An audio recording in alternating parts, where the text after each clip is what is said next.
BEd second year के paper guidance and counselling के अंतर्गत हम लोग साक्षात्कार के बारे में अध्ययन कर रहे थे कि एक निर्देशनकर्ता को जब निर्देशन कार्य करना होता है तो वो कौन कौन से उपकरणों का उपयोग करता है।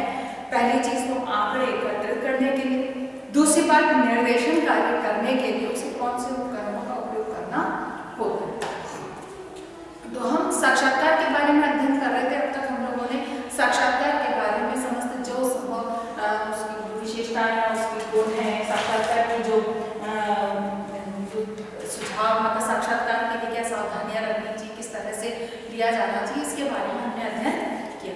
आज हम पढ़ने वाले हैं या देखने वाले हैं कि साक्षात्कार के लाभ क्या है, क्योंकि यह एक विधि ऐसी है जिसमें कि हम एक प्रार्थी के आमने सामने बैठकर हम प्रश्न उत्तर के माध्यम से हम उससे सीधी बातचीत करके और उससे संबंधित जानकारी को आसानी से जुटा सकते हैं। हम जिससे संबंधित जानकारी जुटाना चाह रहे हैं वह जानकारी हम आसानी से जुटा सकते हैं। इसीलिए साक्षात्कार एक बहुत प्रभावी विधि है। अगर इसको सही ढंग से उपयोग में लाया जाए, सही तरीके का उपयोग किया जाए और ये कहा जाए कि सही प्रश्नों की डिलीवरी, मतलब सही प्रश्न उनको पूछे जाए, तो मतलब सटीक प्रश्न पूछे जाए जिनसे कि जिस तरह जो तथ्य आप इकट्ठे करना चाह रहे हैं या जिस तरह के डाटा आप इकट्ठा करना चाह रहे हैं वह डाटा आपके सामने निकल जाए।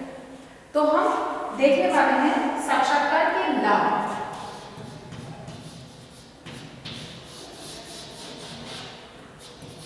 सबसे पहला जो इसमें लाभ है वह इसकी प्रकृति लचीली है। प्रकृति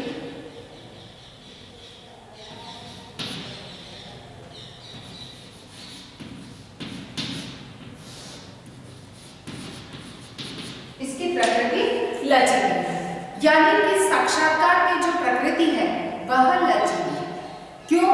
क्योंकि हम आवश्यकता के अनुसार इसमें परिवर्तन किया जा सकता है। ऐसा नहीं कि हम जो फिक्स क्वेश्चंस लेके चले हैं अब उसके अलावा कुछ भी नहीं हो सकता है। जैसे प्रश्नावली, हमने जो प्रश्न निर्मित कर दिए, बना लिए, छाप दिए, अब उन्हीं का उत्तर हम उत्तरदाता को दे देते हैं और उसी का उत्तर वह हमें प्रदान करता है। साक्षात्कार के अंदर हमने भले चाहे हम कुछ एक निश्चित प्रारूप तैयार करके लेके गए, निश्चित प्रश्न हम तैयार करके लेके गए, लेकिन उनमें आवश्यकता के अनुसार, परिस्थिति के अनुसार परिवर्तन अगर जरूरत लगती है तो हम उसमें आसानी से परिवर्तन कर सकते हैं। इसीलिए इसकी प्रकृति जो है वह लचीली मानी गई है। अगला है प्रश्नों को स्पष्ट किया जा सकता है।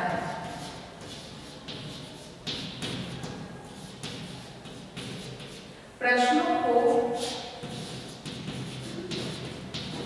स्पष्ट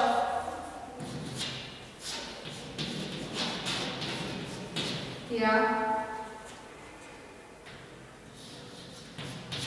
जा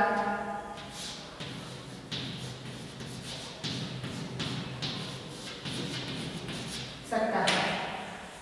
प्रश्नों को स्पष्ट किया जा सकता है। जैसे प्रश्नावली के अंदर प्रश्न दे दिए गए और उत्तरदाता के पास में उसको दे दिया गया कि अब तुम इसके उत्तर दो।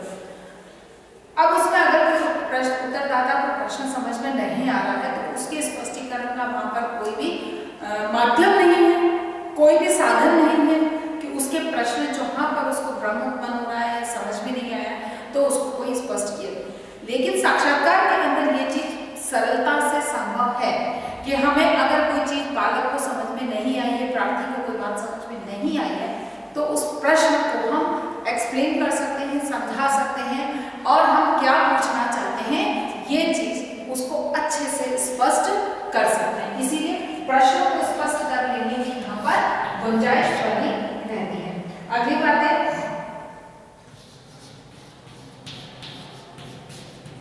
उत्तरों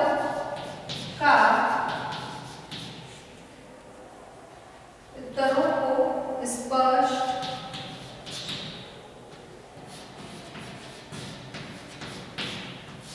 किया जा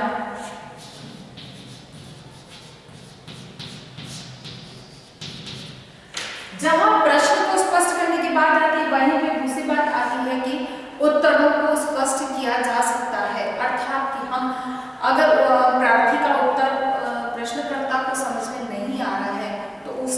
हम आसानी से वापस और अच्छे से एक्सप्लेन करने को कह सकते हैं।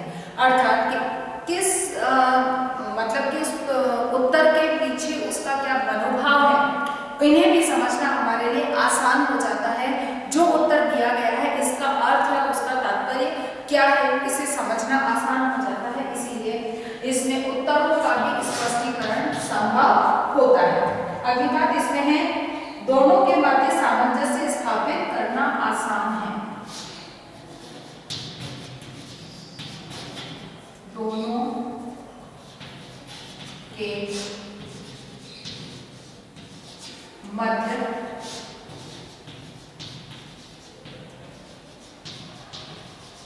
सामंजस्य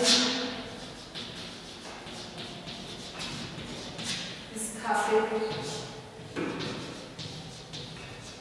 करना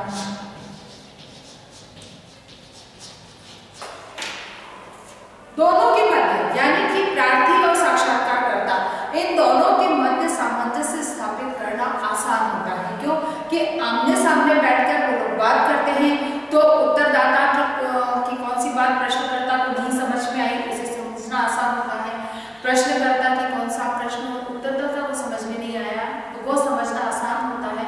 वहीं पे एक दूसरे की जो अभिवृत्ति क्या है, एक दूसरे का दृष्टिकोण क्या है, इस चीज को आमने सामने जब होते हैं तो हमारे लिए समझना आसान होता है। जब हम एक दूसरे के दृष्टिकोण, विचारों, एक दूसरे की प्रकृति को अगर हम समझ पाने में सरल होते हैं या समझ पाते हैं तो आपस में सामंजस्य स्थापित करना हमारे लिए सरल हो जाता है। इसीलिए साक्षात्कार में दोनों पक्षों के मध्य सामंजस्य स्थापित करना आसान होता है। अगली बात इसमें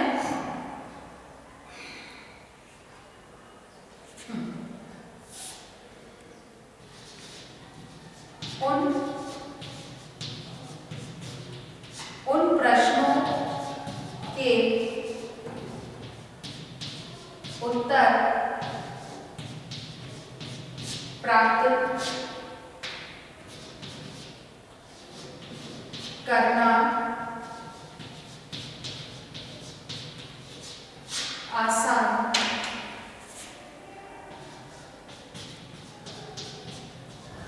होता है जिनके उत्तर लिखे नहीं जा सकते। ठीक है ना, कहने का मतलब क्या हुआ कि उन प्रश्नों के उत्तर आसान हैं जिनके उत्तर नहीं लिखे जा सकते, यानी कि जिनके उत्तर लिखकर देने में झिझक होती है या वह लिख नहीं सकता है। तो ऐसे में ऐसे प्रश्नों के उत्तर साक्षात्कार के माध्यम से हम सरलता से निकलवा सकते हैं या हम निकाल। यहाँ पर एक बात और है कि कोई प्रश्न ऐसे भी होते हैं जिनके उत्तर बालक देना उचित नहीं समझता या उसकी इच्छा नहीं है या वो उसको नहीं लगता कि इसका उत्तर मुझे देना चाहिए। तो साक्षात्कार के माध्यम से वह चीज आसान हो जाती है कि उत्तरदाता हमको लग रहा है कि इस प्रश्न का उत्तर नहीं देना चाह रहा, तो कोई बात हम उस प्रश्न की प्रकृति को बदल लेते हैं, हम उसके प्रश्न की भाषा को बदल लेते हैं, पूछने के तरीके को बदल लेते हैं और उसके आधार पर एग्जैक्ट वह नहीं लेकिन उसकी समकक्ष यानी कि उसका जो मूल भाव है उसको हम आसानी से निकलवा सकते हैं। हमारे लिए उसको समझना आसान हो जाता है जो कि अन्य किसी विधि में आसान नहीं होता है। अगली बात इसमें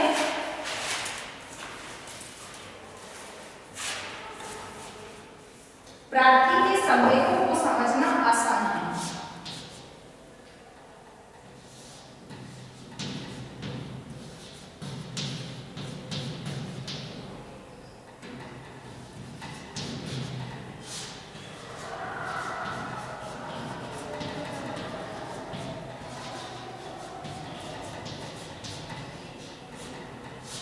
संवेगों को समझना आसान होता है।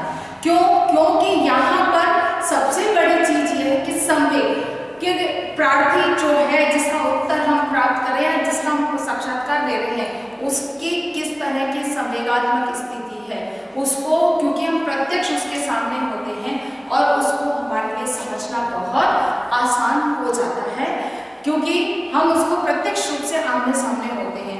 तो किस बात से वह भयभीत होता है, किस बात पे उसको गुस्सा आता है, किस बात पे वो अत्यधिक एक्साइटेड, बहुत ज़्यादा उत्तेजित हो जाता है, बहुत खुश हो जाता है। तो ये सब परिस्थितियाँ जो है ये एक संवेगात्मक अस्थिरता को प्रदर्शित करती है। तो इसे समझना हमारे लिए जब हम आमने सामने हैं तो बहुत आसान होता है। अगली बात इसमें है वह है मनोभावों को समझना आसान। संवेगों व यहाँ पर हम मनोभावों को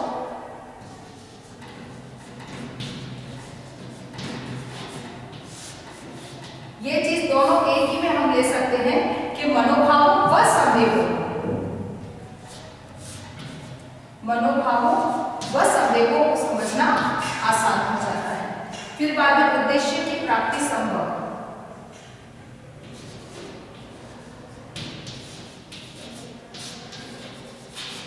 उद्देश्य की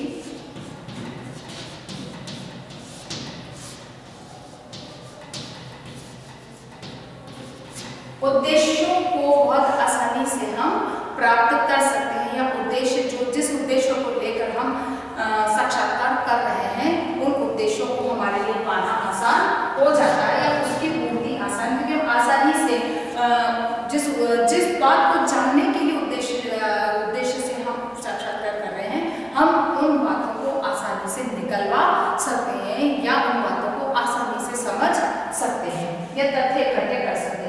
समस्याओं के प्रयोग के लिए विभिन्न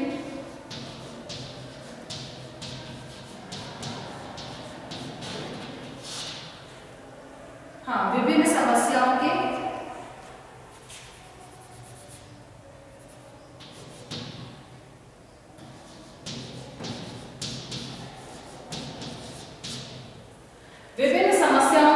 समाधान प्राप्त करना आसान होता है, क्योंकि हम प्रत्यक्ष बातचीत करते हैं, उससे उसकी समस्याएं क्या है और उसको किस तरह का हम समाधान सुझा सकते हैं, वह चीज हमारे लिए यहाँ पर आसान हो जाती है।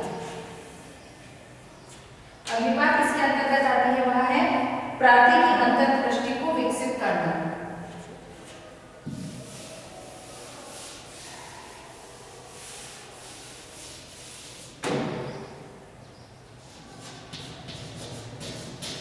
प्रार्थी की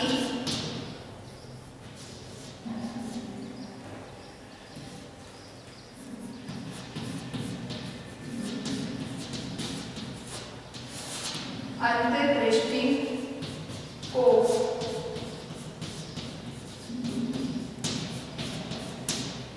विकसित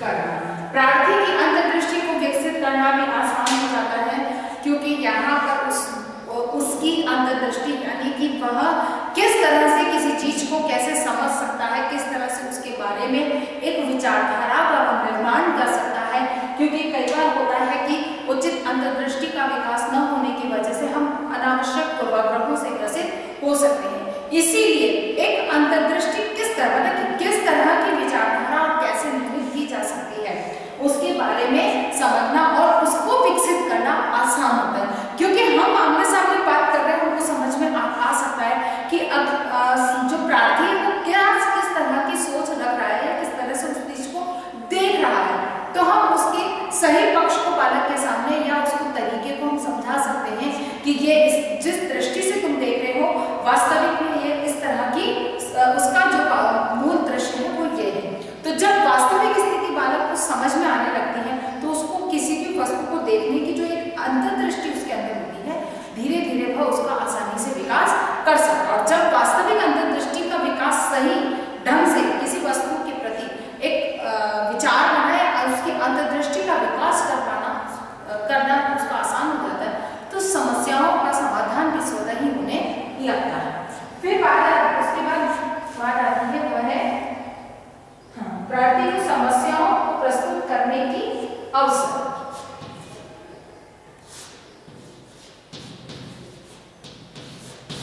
प्रार्थी को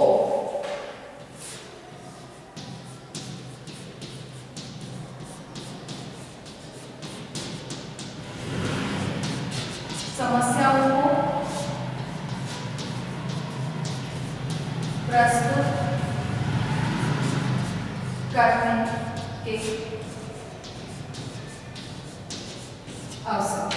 प्रार्थी को समस्याओं को प्रस्तुत करने के अवसर प्राप्त होते हैं, क्योंकि जब सामने सामने बात है तो हम उसकी किसी भी समस्या को आसानी से समझ पाते हैं और उसके आधार पर हम उसे मतलब उसकी समस्या को प्रस्तुत करने के किस तरह से वो कई बार होता है कि उसको समस्या समझ में ही नहीं आती है या उसको वो एक्सप्लेन नहीं कर पाता, तो उस चीज को एक्सप्लेन कर लेने के लिए हम उसे स्पष्ट कर पाते हैं, या यूँ कह दिया जाए कि हम जो है वो बालक की जो है उसकी समस्या को स्पष्ट करें या उसको कह लेने के किस तरह से प्रस्तुत करें, इसका उसे अवसर मिलता है, या उसे हम उसकी समस्या को, क्योंकि कई बार होता है कि बच्चा अपनी समस्या को स्पष्ट रूप से कहना नहीं जानता है, क्यों मैं उसको प्रॉब्लम समझ में आ रही है कि मुझे समस्या क्या है, लेकिन वह उसे कह नहीं पाता या उसको ये लगता है कि मैं इसको कहूँ कैसे, क्योंकि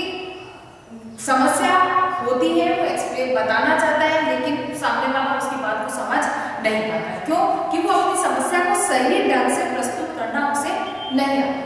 तो साक्षात्कार वो माध्यम है जिसके माध्यम से साक्षात्कारकर्ता उसको उसकी समस्या को सही ढंग से प्रस्तुत करने का में सहयोग प्रदान करता है और सही समस्या को प्रस्तुत करने या कह लेने के अवसर उसको प्राप्त हो पाते हैं। अगली बात इसके अंतर्गत आती है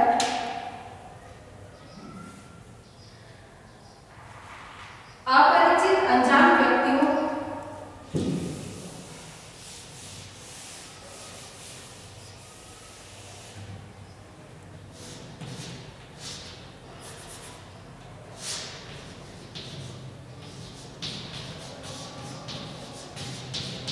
अपरिचित से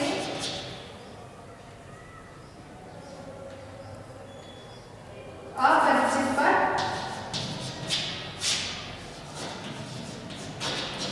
प्रयोग संभव,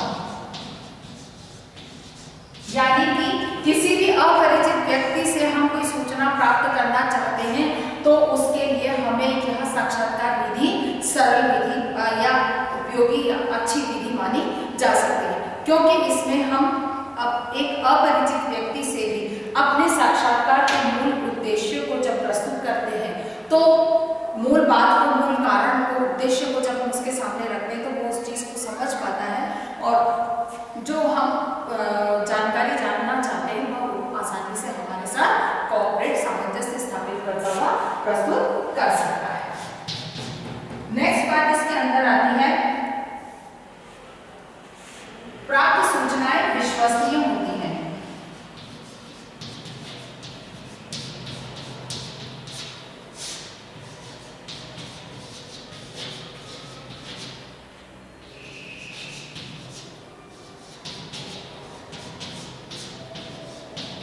सूचनाएं विश्वसनीय होती हैं, कहने का मतलब ये कि इससे जो सूचना हम एकत्रित करते हैं वह विश्वसनीय होती है, उनमें विश्वास किया जा सकता है, क्योंकि साक्षात्कारकर्ता और प्रार्थी दोनों आमने सामने रहते हैं और आमने सामने रहकर वे सूचनाओं पर विचार विमर्श करते हैं, एक दूसरे को मतलब कि स्पष्ट होता है कि हाँ कोई गलत सूचना हमारे सामने नहीं आती। फिर है भूतकालीन घटनाओं का अध्ययन संभव है।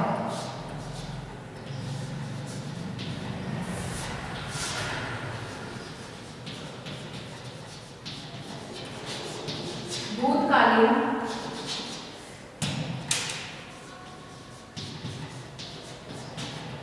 घटनाओं का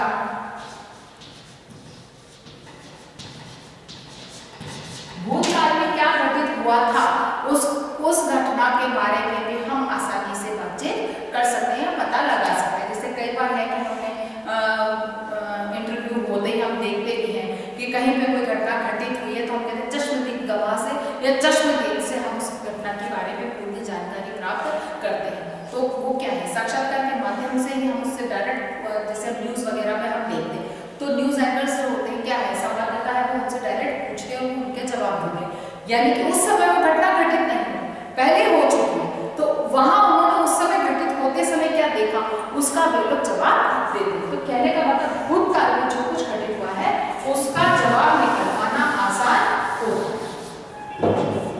उसके बाद मित्रतापूर्ण वातावरण उत्पन्न किया जा सकता है।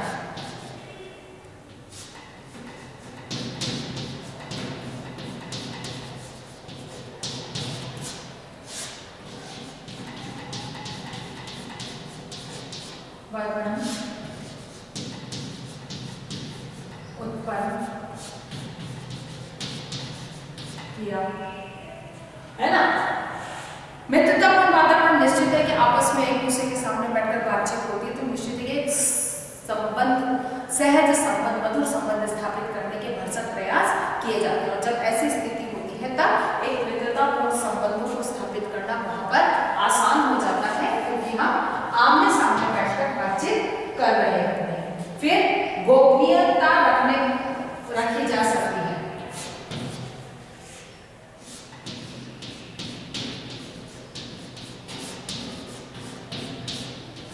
गोपनीयता संभव, गोपनीयता रखना संभव है क्योंकि यहाँ पर जो भी साक्षात्कारकर्ता जानकारी लेता है तो वो उत्तरदाता प्रार्थी को इस विश्वास में लेकर लेता है कि आपकी हर बात को गुप्त रखा जाएगा, और साक्षात्कारकर्ता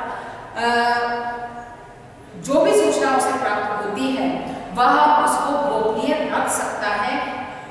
जो सूचनाएं हैं अगर उसको उसे कहीं सामने प्रदर्शित भी करना पड़ता है तो जो उत्तरदाता है उसका नाम वह प्रदर्शित नहीं करता है, उसको छुपाया जा सकना आसान होता है। क्यों कि प्रश्नावली जैसे हम करते हैं तो उसमें बकायदा उत्तरदाता का नाम और सारा जानकारी परिचय उसका लिखाया जाता है। उत्तर यहाँ पर साक्षात्कारकर्ता में मैन टू मैन बात होती है, तो सूचना अवश्य उससे संबंधित व्यक्तिगत सूचना अवश्य एकत्रित की जाती है, लेकिन अगर उत्तरदाता नहीं चाहता कि उसका नाम डिस्क्लोज किया जाए तो वहाँ वह आसानी से उसका नाम बिना बताए, बिना किसी को सूचित किए, वो जो भी सूचनाएं हैं उससे सामने अन्य जो भी उसके जिस भी विषय से संबंधित अनुसंधान, या हम यूँ कहें कि हम निर्देशन की प्रक्रिया में भाग ले रहे हैं या उसको निर्देशन करने का कार्य कर रहे हैं, तो निश्चित है कि हम उस चीजों को आसानी से छुपा सकते हैं, उसको सामने अभिव्यक्त करने की आवश्यकता नहीं है। फिर अशिक्षित व्यक्तियों पर संभव,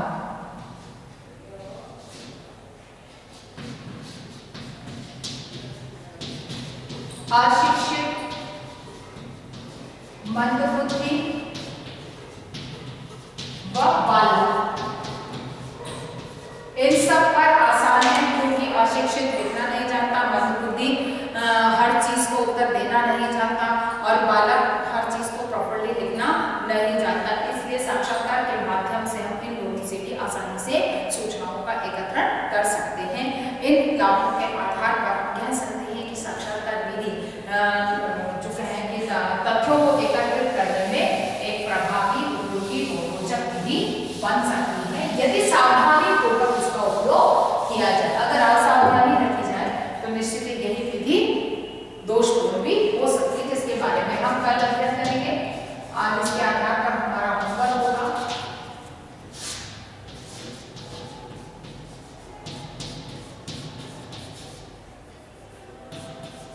साक्षात्कार विधि के लाभ बताइए। इसके साथ ही अपनी बात को समाप्त करने से पहले कोविड-19 की इस महामारी के दौर में अपने आप को सुरक्षित रखें। बहुत अधिक आवश्यकता होने पर घर से निकले, घर से बाहर निकल रहे हैं तो 3 बातों का ध्यान रखें। मुंह पर मास्क लगा कर रखें, सोशल डिस्टेंसिंग का पालन करें और अपने हाथों को सैनिटाइज करते रहें। स्वस्थ रहें, सुरक्षित रहें।